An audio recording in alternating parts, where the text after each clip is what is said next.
पाकिस्तान तो खैर भारत का सबसे बड़ा दुश्मन है ही, लेकिन भूटान के अलावा भारत के जितने भी बाकी पड़ोसी देश हैं, नेपाल, श्रीलंका, बांग्लादेश, म्यांमार, ये सब के सब इंडिया चाइना राइवलरी से मोटा पैसा कमाने के चक्कर में रहते हैं। इनको जहां से पैसा मिले ये उसी का गुणगान करते हैं। भारत ने इतिहास से लेकर आज तक इन सब के लिए क्या क्या किया, प्राकृतिक आपदाओं या फिर आर्थिक मंदी, फ्री ट्रेड एग्रीमेंट हो या फिर व्यापार में इन सभी देशों के लिए नरम पॉलिसीज रखना, ये सभी देश वो सब कुछ भूल चुके हैं और दो चार पैसों के लिए चाइना के इशारों पर नाच रहे हैं। इनमें सबसे आगे श्रीलंका का नाम आता है, जो चाइना के डेब्ट ट्रैप में इतना फंसते जा रहा है कि हम्बनटोटा पोर्ट तो उसने पहले गुआ दिया था और अब कोई दूसरा और पोर्ट ना गुआ दे।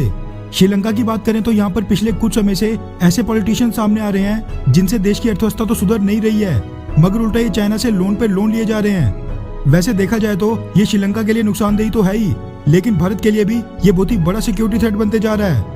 चाइना की पहुंच अब भारत के नॉर्थ से लेकर साउथ तक हो गई है, जो कि बहुत ही बड़ी चिंता का विषय है।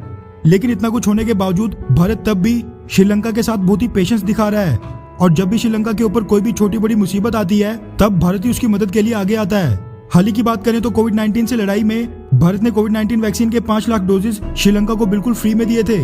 इसके बाद आपको याद होगा कि श्रीलंकन तट के कुछ ही दूरी पर एक्सप्रेस पर्ल नाम के कंटेनर शिप में आग लग गई थी, जो श्रीलंकन नेवी और उनके अधिकारियों से काबू में नहीं आ पा रही थी। मीडिया रिपोर्ट्स के मुताबिक इस कंटेनर शिप में कई तरह के एसिड्स और केमिकल लोडेड थे, जिसकी वजह से ये फायर फाइटिंग ऑपरेशन ना इतना आसान था और ना ही खतरे से खाली, क्योंकि वहां पर कभी भी कुछ भी अप्रिय घटना हो सकती थी। साथ में इस कंटेनर शिप में लगी ये आग आसपास की मरीन लाइफ, फिशरीज और एनवायरनमेंट को भी प्रभावित कर रही थी।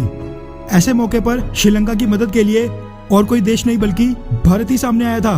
भारत की तरफ से श्रीलंका की मदद के लिए इंडियन कोस्ट गार्ड के शिप्स को डिप्लॉय किया गया था, जिनकी मदद से एक्सप्रेस पर्ल कंटेनर शिप में लगी आग 13 दिनों के बाद बुझाई गई। आग बुझाना तो ठीक था, साथ में जो इस आग की वजह से श्रीलंका के तट के पास इकोलॉजिकल डैमेज हुआ था, जो भी वाटर बॉडीज में पॉल्यूशन हो गया था, श्रीलंका ने उससे भी छुटकारा पाने के लिए भारत की मदद मांगी थी, जो कि ऑब्वियस है कि भारत ने की भी। वैसे आपको बता दूं कि ये सारी बातें भारतीय सरकार ने नहीं बताई हैं, बल्कि श्रीलंका के डिफेंस सेक्रेटरी जनरल कमल गुनारात्ने ने पिछले कल मीडिया को संबोधित करते हुए बताई। साथ में उन्होंने श्रीलंका की राजधानी कोलंबो में स्थित Indian high commissioner Gopal Bagle का भी आभार व्यक्त किया और कहा कि वो इस पूरी घटना के दौरान लगातार टच में रहे और उन्होंने भी हर संभव मदद की।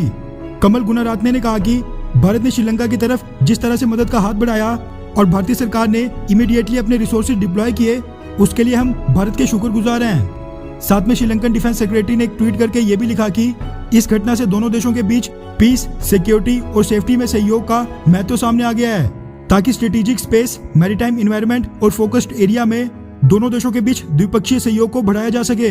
वैसे ही श्रीलंका की तरफ से दो चार मीठी मीठी बातों के अलावा और कुछ भी नहीं है, क्योंकि अभी ये इंसिडेंट काफी ताजा है और मैं दावे के साथ कह सकता हूँ कि श्रीलंका के पीएम महिंदा राजपक्षे एक बार फिर से पाकिस्तानी पीएम इमरान खान के साथ कबाब और चाइनीज प्रेसिडेंट शी जिनपिंग के साथ मोमोज खा रहे होंगे और इन सब के बीच ये प्लानिंग चल रही होगी कि भारत की सुरक्षा में किस तरह सेंध लगाई जा सकती है।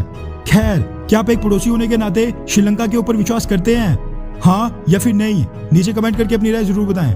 अच्छा सुनो, चैनल को सब्सक्राइब करो, उसके बाद घंटी बजा देना ताकि अगली वीडियो आपसे मिस ना हो पाए।